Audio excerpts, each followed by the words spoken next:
Welcome to the Property Management Mastermind Show with your host, Brad Larson. Brad owns one of the fastest growing property management companies in San Antonio, Texas. This podcast is for property managers by property managers. You'll hear from industry-leading professionals on best practices, new ideas, success stories, and lessons learned. This is your opportunity to learn about the latest industry buzz surrounding property management, as well as tips and strategies to improve your business. Now here's your host, Brad Larson. This episode of the Property Management Mastermind Show is sponsored by Lead Simple and 4.5. They have teamed up to come up with one of the best conferences for anyone in or around the property management industry to attend. It's called the PM Growth Summit. This conference is laser focused on growth strategies and thought leaders from around the country. Now, I personally attended their PM Growth Summit last year and was truly impressed with the format, the venue, the quality speakers, and the level of attendance. And that was just their first year putting it on. This year's PM Growth Summit will be held in San Diego in early 2018, and it's shaping up to look like another fantastic event you will not want to miss. I've already booked my spot for the conference, and I will encourage listeners to do the same. You can learn more by going to pmgrowthsummit.com. As an additional incentive, you can enter in the promo code BRAD, B-R-A-D, to get a $100 discount when booking your ticket. If you ever need an excuse to go to San Diego and stay at one of the historic downtown hotels, this is your chance. Do not miss this event. Again, go to pmgrowthsummit.com and enter in the promo code BRAD for a $100 discount on admission. Hey everyone, before we get started, this is Brad Larson, your host. Just want to give you a quick update of what we're going to be doing here. We're going to be interviewing Tom Sedlack, and he is a long-standing NARPM member, been around for quite a while as an instructor with NARPM teaching cash flow analysis. I've personally taken that class and thought it was very valuable. But what Tom's going to go through here is pretty neat. It's basically a separate business model that you could consider for your management company, and it's all about HOA management. Now, Tom's going to be giving a speech in Orlando at the NARPM National Convention. So I don't want to steal a lot of his thunder, but this is a great episode where he gives a ton of knowledge to us about managing HOAs. And I ask him some pretty tough questions in there, and he's got really good answers for everything, and it makes a lot of sense. So it's a great listen. And welcome everybody to another episode of the Property Management Mastermind Show. My name is Brad Larson. I'm the host. And today I have a very distinguished guest, Tom Sedlack from 33rd Company in Minnesota and Kansas City. Tom, great to have you on the show. Please give us a couple minutes of your time here and introduce us to yourself. Oh, absolutely. Thanks so much for inviting me today. Just like about every other property manager, I stumbled into property management from a completely different industry and even lifestyle. I spent most of my misguided youth as a Navy pilot flying off of aircraft carriers at night. And looking back at that, I realized there's a lot more risk there than there is in property management. But nonetheless, my wife and I, after we got married, we started buying rental properties ourselves, started to manage them, and realized that there was a huge and growing market for agency management of single-family home rentals. And so that's exactly what we did, is we jumped into that market and grew substantially from there. So it's been a really exciting ride as far as that goes. How long have you guys been in business there? So we were incorporated in 1993. So we're just coming up on our 25th year. We manage a little bit over 500 single-family homes currently. We have about 20 associations that we manage, and that's a recent segment addition to us. And we have over 1,000 HOA doors that we're managing presently. And then we also do residential brokerage. We have an office in the Twin Cities, and then we also have a Kansas City office in Overland Park. So tell me a little bit about that, because that's fascinating. You have two offices, and are you running the management out of a central location, or is each one kind of running itself independently?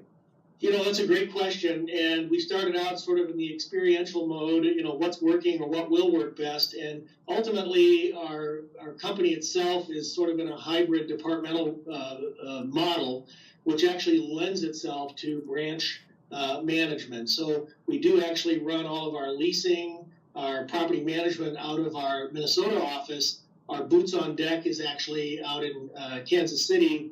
And so we do all of the showings, we do new owner visits, we will do inspections or any sort of boots on deck requirement with our staff in Kansas City. And then we have certain other functions in terms of application screening and whatnot that are, again, centralized between offices. And so we have sort of a blended mix of how we approach the market. I think it works really well because we're essentially taking the best practices from our company and essentially replicating them for our branch office. One of the things I immediately have a question for you there is your home office is the Twin City one, correct? Yes. So how did you break into Kansas City? How'd that happen? Well, actually, my wife's college roommate lives in Kansas City in Overland Park, and we have been going down to KC for a number of years visiting, and then we realized, this is really a very similar city in terms of the overall economic diversity that was there. It's Midwest ethic. The housing stock, very similar, all of similar construction. And so it really kind of lended itself well to almost duplicating the segments that we were pursuing up here in the Twin Cities. And so our business plan really was to open and optimize a website to essentially create the service on a separate website that was optimized for Kansas City. And we let that grow and seed, and we did our blog postings and our SEO. And the entirety of our business plan was to wait for the phone to ring 3 times in one day. And once that happened, we knew we had captured the market and had a sufficient marketing exposure in the KC market to actually grow a business, and that's when we started. So you started it from scratch with nothing there?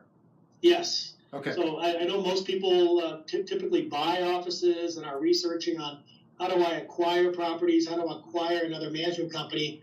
There are a lot of complexities to doing that, not the least of which is finding a management company that actually entertains a same or similar segment, that has similar contractual leases and management agreements in place, that has that same screening level or screening consistency for tenants.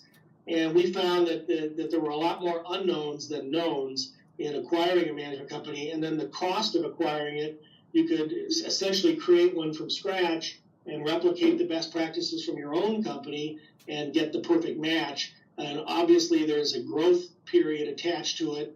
But like I said, once we had that marketing piece figured out, we grew very quickly. That's pretty neat. I really like that, especially the growing organic part, because too many times people make the assumption you have to break into a market by acquiring a company of X number of doors, put the X in your head there, versus just growing it organically from scratch. You're implementing best practices from day one. Yep. Did you have kind of a turning point to where that effort, that method in a new city was going to turn you a profit? Like, did you have an ROI time frame? Well, we did set that. We knew we needed to have about 40 to 50 doors under management to essentially break even. That's inclusive of the labor expenses for having a staff member in the KC area. We did leverage some vendors and a realtor group to help get us the presence that we needed up front when we didn't quite have all the staffing in all the right areas. Of course, I made a lot of trips down to KC and had some decent barbecue along the way, so there were some fringe benefits there as well. No, I spent a year in Kansas City. When I first left the military, I took a job in KC right out of the Army and spent a year there, so I'm very familiar. Yeah. So one thing I was going to ask you is, well, let's dive into this. Really where we want to go is we want to talk about your HOA experience, your Homeowners Association management experience, because this is leading up to a talk you're giving at the NARPM National Convention in October. And at that talk, you are going to be going at length into HOA management. And I think that's about an hour-long presentation. Is that correct? Yeah, it's about an hour and a half. It's one of the workshops during their breakout. Yep. Yeah, I think that's going to be a great presentation because there's a lot of questions on how to break into the HOA management side. We have some experience with it, but not a lot, not enough to even talk about best practices. But it gives me enough to ask you questions to be dangerous. So if you're ready for the lightning round, we can start diving into it. So one of the questions everyone's going to have is, you've shopped software potentially. Do you use an alternate solution outside of the traditional single-family home management software? You can name some of the big 3, 4, 5. Or are you going to a specific HOA management software? What did you guys end up deciding in your business? Well, we looked on both sides of that fence, and there are software packages that existing NARPM members are using presently. We've used Property Boss in the past. We use Rent Manager currently. We have used Promise in the past as well. All of those with a variety of exceptions have the ability to at least manage and do the financials for our homeowners association. There are some nuances in that management that does require some additional software capability. We also looked on the HOA specific side of the software industry, and there are other products. One is called VMS, and another one is Caliber. Both of those very specific to the HOA industry. And it's interesting that both of these different software segments are now almost uniformly, without exception, trying to cater to the other side of the business. So it's interesting. So I think there may be some sort of consolidation of features and functions that support both industries that all of the larger software program writers are moving to. Well, that's kind of fascinating, because you're saying a company like Appfolio or Promise or Property Boss or Rent Manager, they're starting to go after the HOA management business? They're adding features that are HOA friendly. Okay. And so Property Boss specifically, Rent Manager has been very actively soliciting information from us on what features are functionally important for HOA management. And the nice thing there is that we can actually customize the portals. So instead of a tenant portal, it becomes a member portal. Instead of an owner portal, it becomes a board or BOD, board of directors portal. And then we can customize and use user-defined fields that very specifically reach out and cater to that segment. On the opposite side, you've got VMS and Caliber that are written specifically for HOA management. However, they're adding segments to their software that allow direct rental management. So it's interesting to see them evolve from the other side coming towards the rental side. So it's pretty interesting. But we've looked at a number of those packages, and I think there's a lot of ability out there, regardless of what package you're using, to throw a little bit of a wider net and to cater to that HOA segment. Now, did you join a trade organization specifically for HOA management? Well, yes, I did. Their CAI is, I think, the most prolific association. It's a growing association. It's probably where NARPM was about 10 years ago in terms of membership, subscribership, the size of their conventions, and their reach. I think, though, that they're definitely growing very quickly. The interesting twist with CAI is that they also allow board members to be a member of that association, which adds an interesting dynamic to the conventions. That is because we did join CAI as well, and I flew out there, 2-3 years ago to Vegas and did their conference and their convention. Man, it was ginormous. It was huge. Oh yeah. I was blown away. Yeah, I was completely blown away how massive it was. And you're talking about a lot of money in there. A lot of banking money goes into the HOA industry. Yeah, and I think that's something that they're actually a little bit ahead of some of the NARPM affiliates in terms of establishing relationships with banks. I know there are a number of vendors that throw lines out to payment processors like Paylease or whatnot, but with VMS and Caliber, you're actually talking about directly connecting to banks and syncing directly with the bank ledger so that you can update. They have lockbox ability that drops right into the HOA account. They have bill pays set up that link directly with the bank account, and all of that updates and syncs both ways real time with the software. So it's very interesting. A lot of the community banks that support homeowner association management encourage it because in return, they get the reserve and operating account funds from each of the managed HOAs deposited into their accounts, And with our fractional loan system, they get a 10-to-1 bang on deposits that allow them to then lend and make money in that direction. So it's an interesting relationship that's been established. I'm not aware, other than third-party payment processors like PayLease, that any of our software products are actually tying directly to banks. Although that's something we're trying to work with Wells Fargo and Grant Management. I think they are a step ahead of the single-family home space for now. Hopefully we can catch up because there are a few decent banking organizations coming up. Seacoast was one of them with the single-family home space.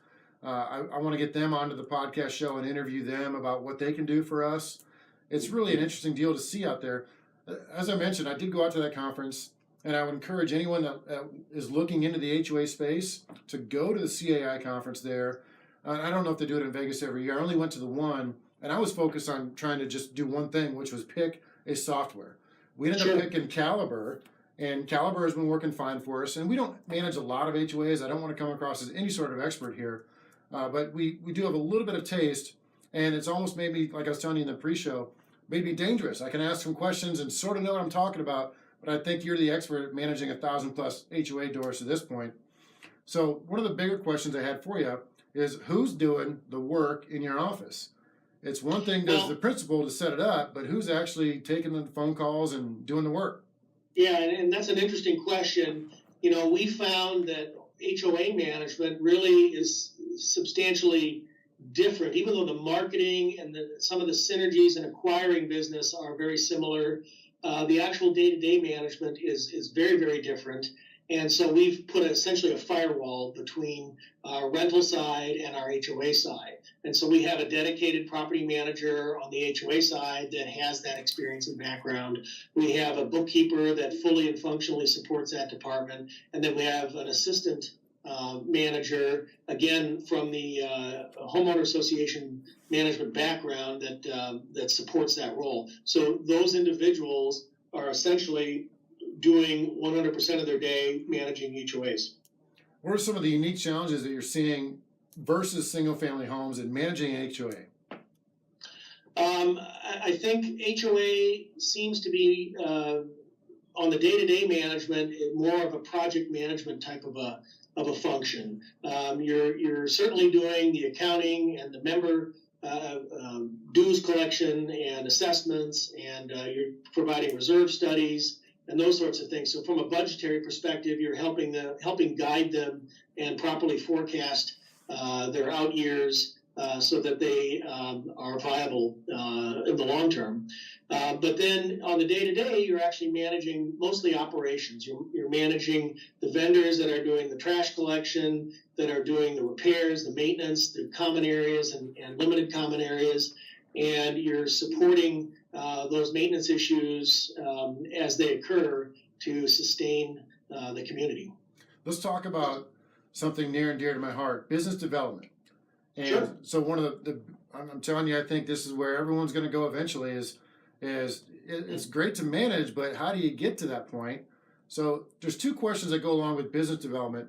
The first would be the advertising and getting leads, because you can't close business without getting in front of business first.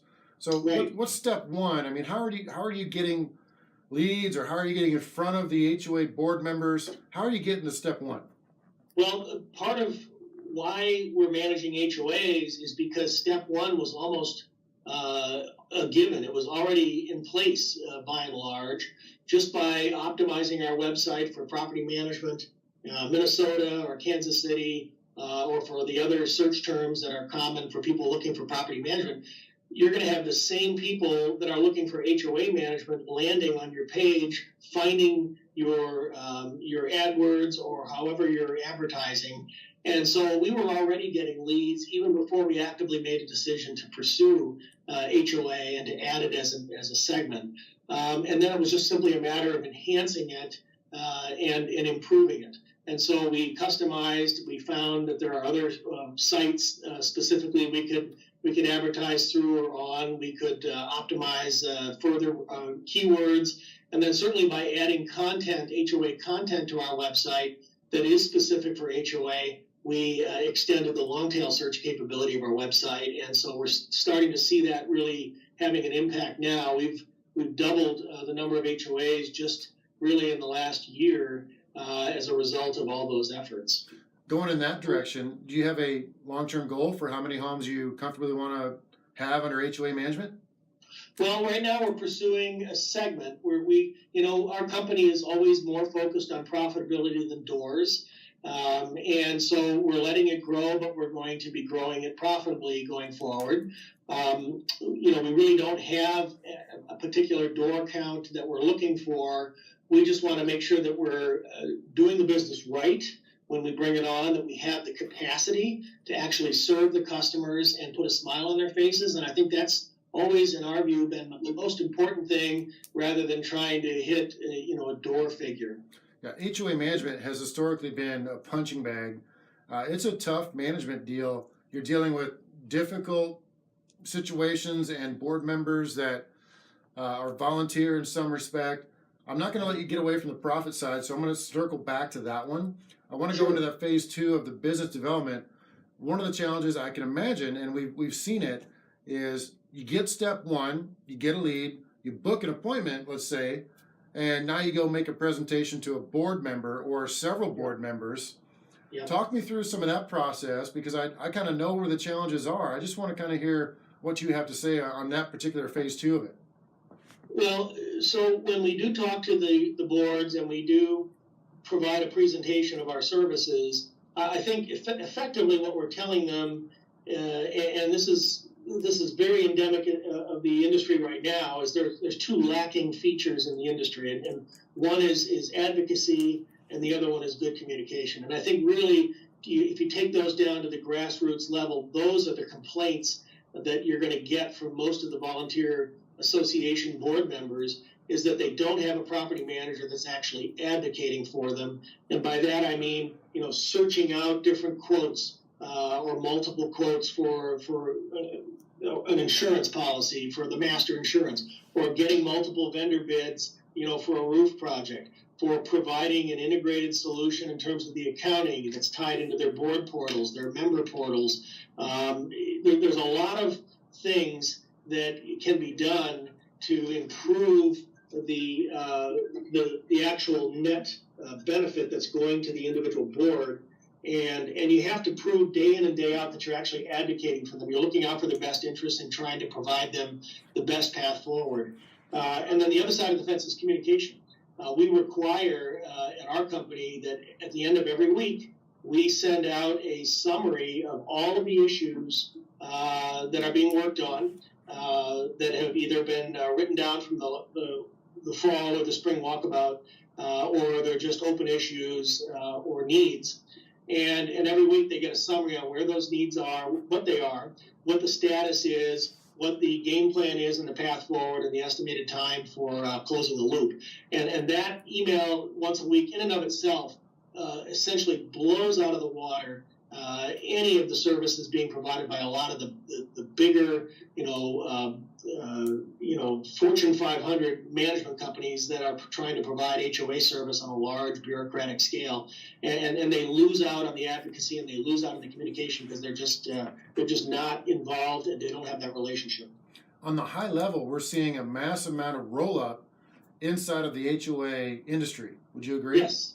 Yeah, yes. You see the large companies like First Service, Residential, Associa, and whatnot that are actually buying up local or regional management companies. But effectively what they're doing is they're taking a local presence with a friendly face that these boards are familiar with, and they're turning it into a large corporation where you call and you have to go from one department to another to get an answer. And I think they're really alienating the very clientele that small company was able to garner, and we're finding a lot of opportunity. I was about to say that creates opportunity for the local, knowledgeable, very respectful group like what you have. I can see how you have an opportunity to go in and get the business. So I do want to talk about that, because in presenting to boards, this has been a historic challenge I can imagine for anyone who's pitching for HOA business. You're presenting to 3 or 4 volunteer board members for a $400 or $500 a year HOA association. So they don't have a lot of money, and then they're playing with other people's money on a volunteer basis. That's a pretty challenging thing to get somebody to switch from the developer's default HOA management system to you guys. I mean, that's one of the challenges I can envision and seeing. Have you seen a lot of that, and how are you overcoming it? Oh yeah, we do all the time, and boards have needs. They have a need for information. They have a need for experienced counseling and guidance. They want to have a manager that is going to give them the path that they need to march forward. You're absolutely right. These are volunteers. These are volunteers that are not familiar with the laws. They're not familiar in many cases with their own declarations, bylaws, and rules and regs. And so you have to read and interpret them for them real time in some cases. They're also not familiar in many cases with the needs and wants of their own constituency, their own members. We help them by doing all those things, by also sending out surveys to their members, by bringing in best practices and experience from a property management perspective, as well as our long experienced vendor list. And I think all of that is really what helps lift them to that next level. Are you seeing people being pushed to you, or are you pulling them from their current management company? So let me explain here a little bit better.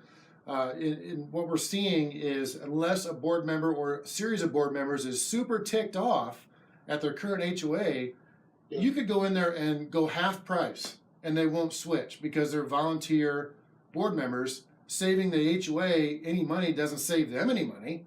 So how are you overcoming some of those challenges? Well, price always, in our view, is secondary. It's secondary in managing rentals. Not only that, it's tax deductible, but there's always that fallacy that if I save $10 by going to some warehouse rental provider, that I'm going to improve my cash flow. And in fact, just the opposite. It ruins the cash flow because the turnover is much, much higher, in some cases twice as high. Have tenants turning over every 1.5 years. There's greater vacancy between tenants. There's less ability to garner rents. It's longer time to rent. And all of that has an absolutely substantial effect on a rental owner's cash flow. Similarly, on the HOA side, you don't want to mess around with a company that doesn't have the experience and isn't going to do the thing right out of the gate. For instance, when we go out for multiple bids, a lot of times you're going to get, for a roof project, you're going to get different bids with different scopes of work. It's incumbent on that manager to have that experience to know, hey, we need to reconcile these differences. We need to create a new spec sheet, and we need to go back to these vendors and have them all bidding apples to apples.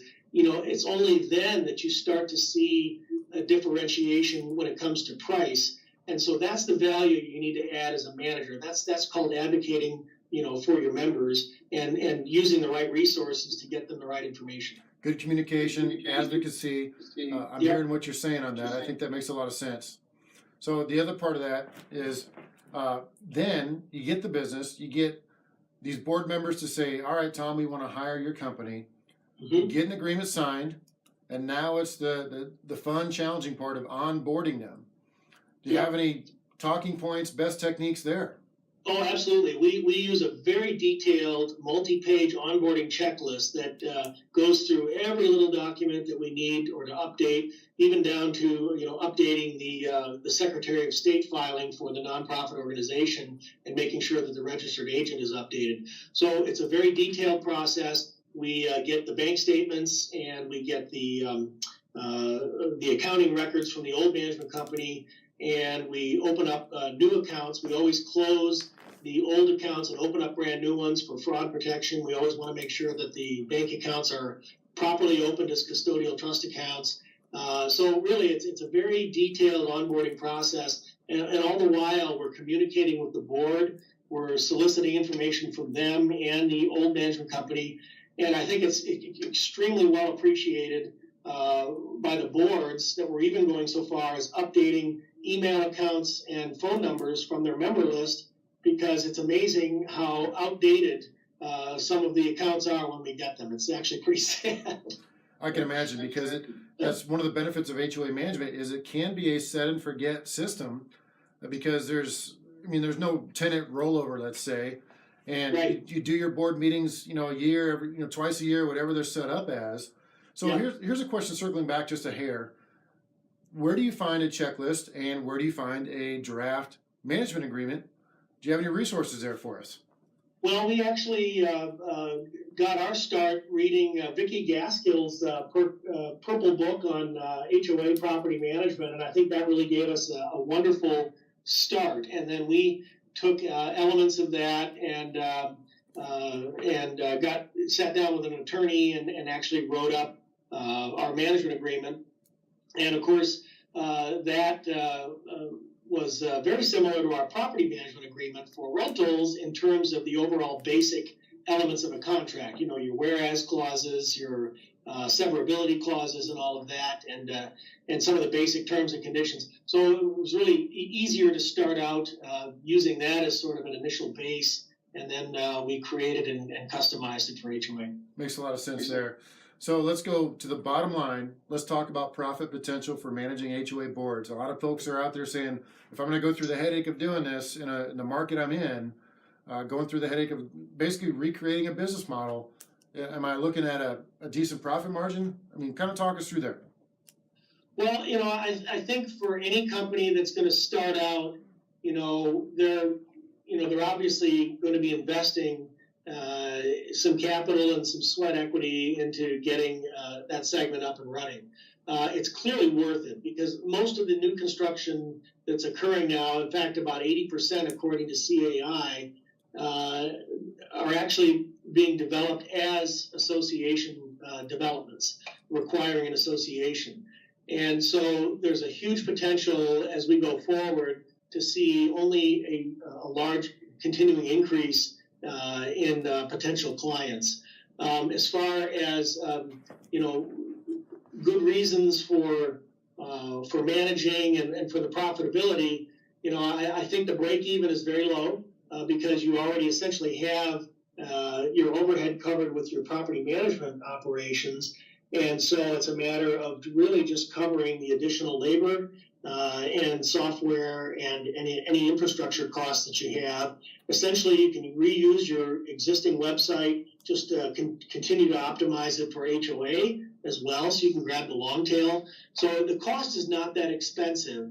I think the biggest hurdle is going to be experience and jumping in and understanding. That's what the workshop essentially is for, is to give people sort of that 30,000-foot view of what is it like and what's the day-to-day life of an HOA manager, and how can I create a similar service.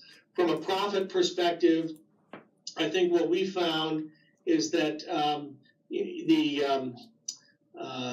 the scope, obviously it's dependent on the scope that you have, but your management fees essentially are going to cover the root cost. It's like any other business. Your basic monthly fees are going to cover your base costs, and then your profit or your net revenue is going to be from some of the ancillary things that you can offer, and that could be anything from resale certificates to maintenance coordination fees, box storage fees. It's very typically referred to as Appendix A fees, which are really everything from mailing to additional, management visits for board support.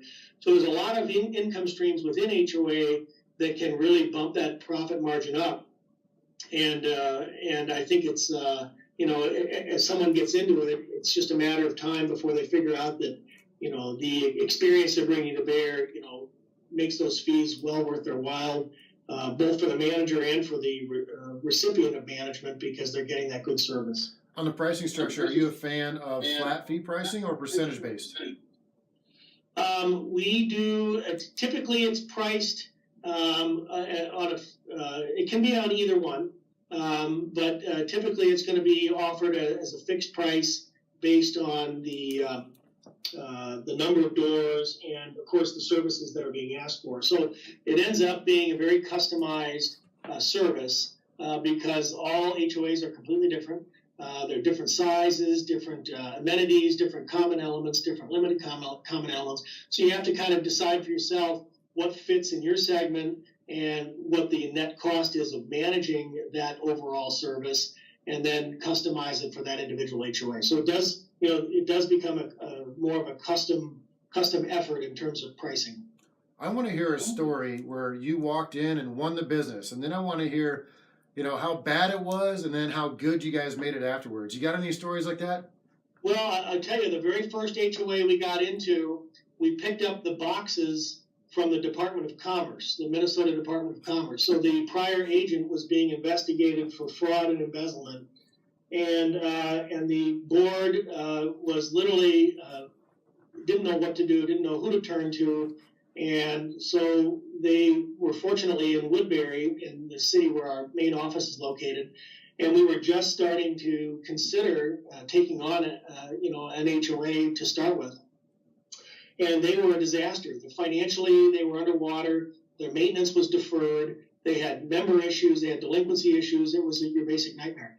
And our decision was, well, do we want to start with an easy one, or do we want to start with a hard one? And we decided, what the heck, let's just start slow with the hard one here and cut our teeth and learn. So the first call I made was actually to the Department of Commerce, and I talked to the investigator and got information on where they were, what their needs were, what their delinquencies were in terms of their budget and their reserve studies and all that sort of stuff. And then we rolled up our sleeves and we hit the ground running. And we still have that same HOA under management. We've completely turned them around. Their 30-year reserve study is rock solid.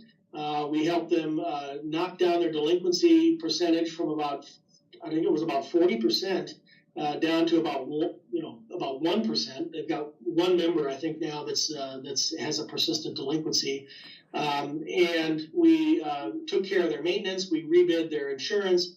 We got better costs for their trash. They were actually burned by an asphalt company that did their parking lot. They only put down about 2 inches. They were supposed to put down 3 inches of asphalt. So we followed up with that. So there was just a lot of work for us to get them turned around. But I think at the end of the day, not only did they appreciate it, but we learned from it. And I think our state regulators never heard back from them, but I can only guess that they're pleased that they haven't heard this issue come back. That's good. That's good to hear. So one of the things I have a question for is, so you have about 1,000 homes under management for HOA. How many accounts is that? Is that 10, 15, 5? That's about 20. I think our average size is right around 50. We're trying to grow that average size. But again, we're just looking at each HOA case by case and determining if we can, provide a valuable service, that also, gives us a reasonable profit as well. And so we're looking for good fits. And so it's a little different than, bringing on property owners. You're bringing on a board and you're bringing on a property that has lots and lots and lots of existing issues and unique characteristics. And so you have to find a good fit. One of your marketing angles clearly has to be that you are locally owned and operated, because you're seeing this roll-up effort and you're seeing these corporate offices in New York or, someplace awful like that. So clearly those board members don't dig that type of stuff, especially here in Texas. They don't like that out of state, out of market management. Are you seeing a lot of that there? Yeah, we do. In fact, at a recent marketing meeting, the first question they asked is, now, are we going to have to send our member dues to a lockbox in Las Vegas? And that was kind of an interesting comment, but it rings true that they want that local touch. They want someone that's nearby. They want someone that actually visits their properties more than once or even once. Some of them don't even do that. And they want someone that's going to be proactive and, again, like I say, advocate and communicate well. And I think that there's that market is wide open in those respects. Well, that's going to be a great discussion you're putting on in Orlando. I'm hoping to be there. We are doing the Disney thing all the while with the kiddos. I got 2 kids, 9 and 8, so I'll be looking for a lot of beer to get me through the Disney adventure. The other thing I want to talk about with you is, I mentioned to you I took the cash flow analysis class in the broker owner conference last year in Vegas. Or actually, was it this year? It's all a blur. But it was just recent, and I loved that class. I got a ton out of it. And we're working here, and this is going to be a poignant question. So one, I'm telling everybody to take the cash flow analysis class that you put on. I thought that was a tremendous course. You learned a lot about numbers. I actually sent several of my buyer's agents to take this course when it was offered here in San Antonio. That's where I'm going with this question is what's the best techniques you found to help agents learn about cash flow analysis? Because I can't send them to Minnesota to sit at your desk. But do you have any ideas on kind of best practices for go to a course, attend an online seminar, YouTube videos, all of the above? Any recommendations? Yeah, I think taking the NARPM cash flow course, I think is going to be wonderful because it is very specifically geared for single-family home, cash flow analysis. While the commercial side, you use cap rates and you use vacancy and you use the cash drivers there for valuation. On the single-family home side, you're really comparing, net operating income and return on investment or return on invested capital. And so I think there are different ways to slice it, but very specifically on the single-family home side, that cash analysis is really dependent on comparables in terms of valuation, but on your cash and return on invested cash, it's really dependent on the specific factors that are unique to single-family homes. So it's an interesting class that hopefully opens the door to that and gives people visibility into a technique for modeling that cash flow and for determining the net returns for single-family homes. I like to start the class out without using a financial calculator, without using a spreadsheet, and to go through the basic, core structure of what a cash flow is going to look like. And also it includes the tax benefits, the deductibility of depreciation and all of those things that really helps at least get that 30,000-foot view solidified so that when we do get down into the weeds and into the minutia, they don't lose that focus. What techniques are you using to illustrate a cash flow analysis for a single-family home? Meaning, do you like the bigger pockets calculators, or do you have a software you like? Kind of how are you showing an investor this is the breakdown of the numbers on this format compared to this format or this home? I mean, how are you illustrating that in hard copy to your investors?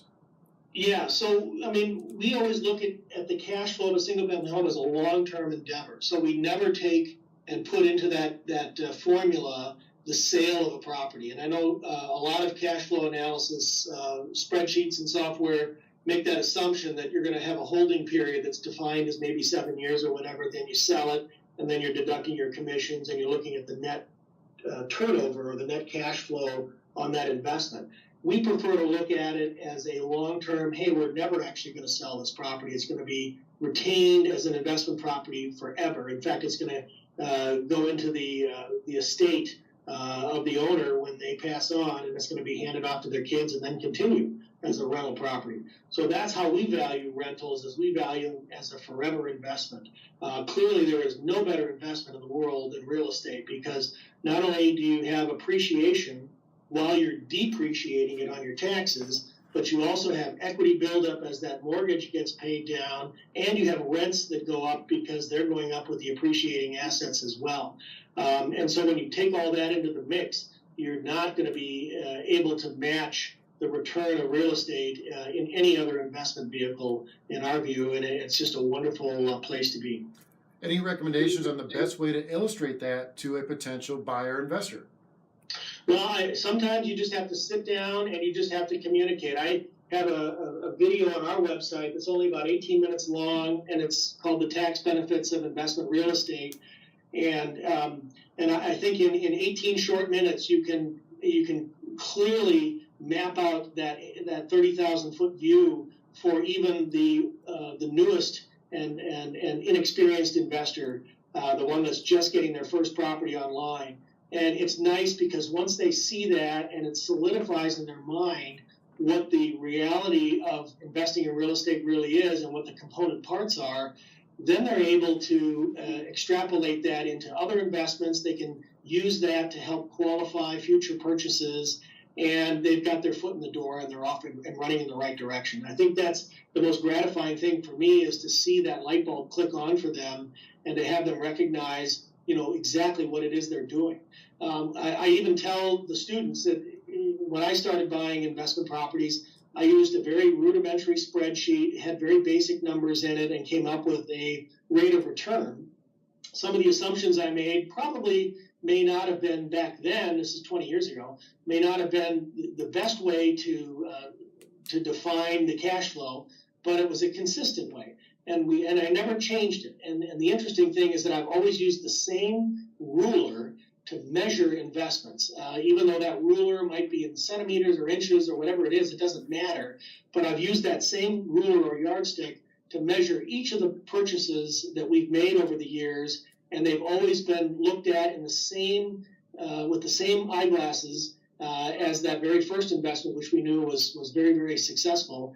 And I think that it also helped us understand in 2005, 2006, that the market was becoming way overvalued, because we were using that same measuring stick, and we actually stopped buying homes for a number of years well before the crash.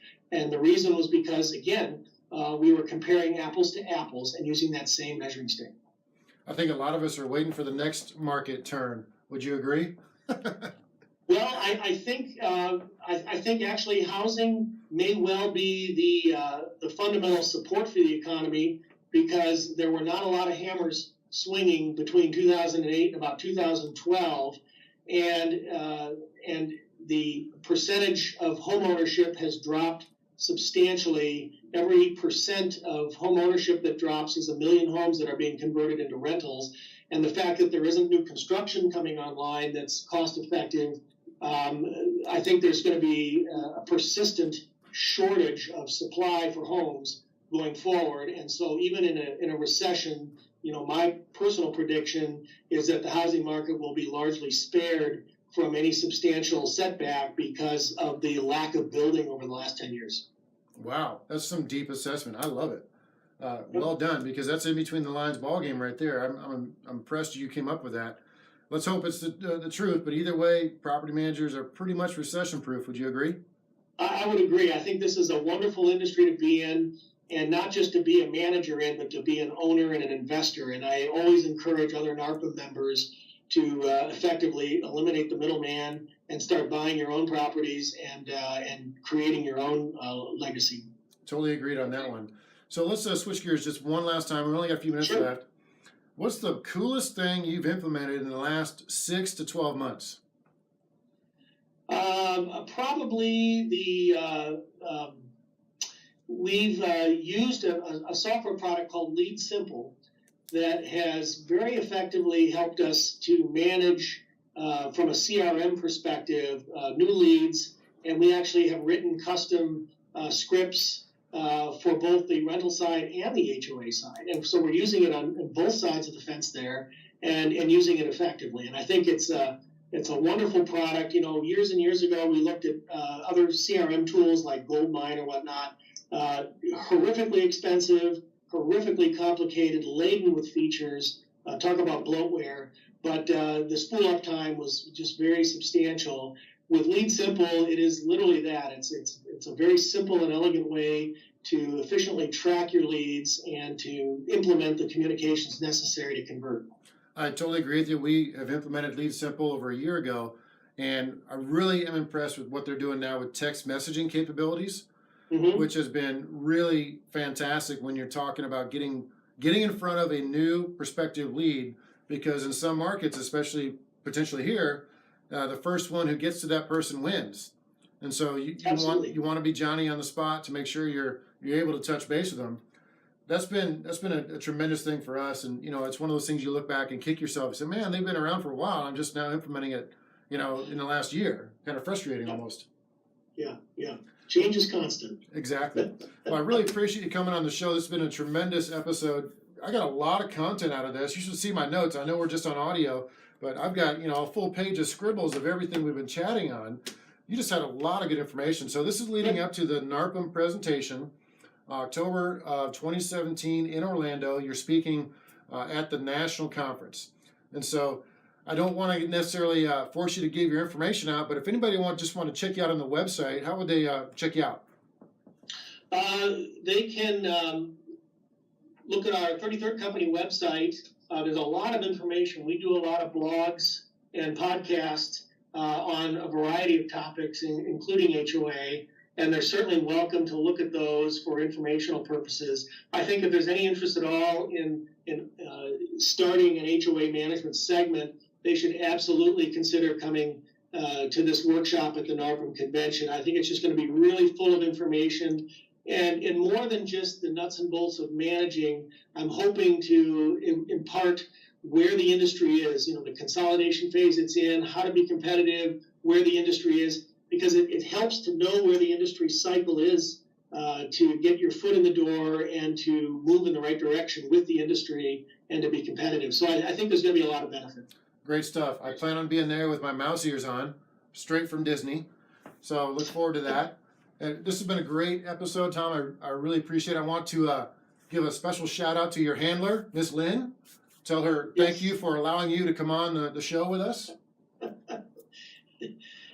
She'll be appreciative. She'll be in Orlando as well. Yeah, exactly. So I'll give her a big hug there. All right. Thanks again, Tom. Appreciate it. And we'll take care. All right. You take care. Thanks so much, Brad. Bye-bye. Yep. This episode of the Property Management Mastermind Show is sponsored by Mark Cunningham of Grace Property Management. Now, Mark has created some amazing products for property management companies. We have implemented his systems and his business income streams into our business here, and I can personally recommend them. If you are in the property management business, I encourage you to visit their website, as you will definitely find a product that will improve your business. I know Mark personally, and just a small investment to pick up one of his golden nuggets could earn you a return many times over. To learn more, go to propertymanagementsystem.org. Again, propertymanagementsystem.org. And to get a 10% discount on all of Mark's products, use the promo code BRAD, B-R-A-D. Today's show has been sponsored by Virtually Incredible, providing tenant screening services, call center services, and video production services to property managers. You may also visit them at virtuallyincredible.com. This has been a podcast episode by PropertyManagementProductions.com. Be sure to subscribe to our podcast, leave us feedback, and come back for our next episode.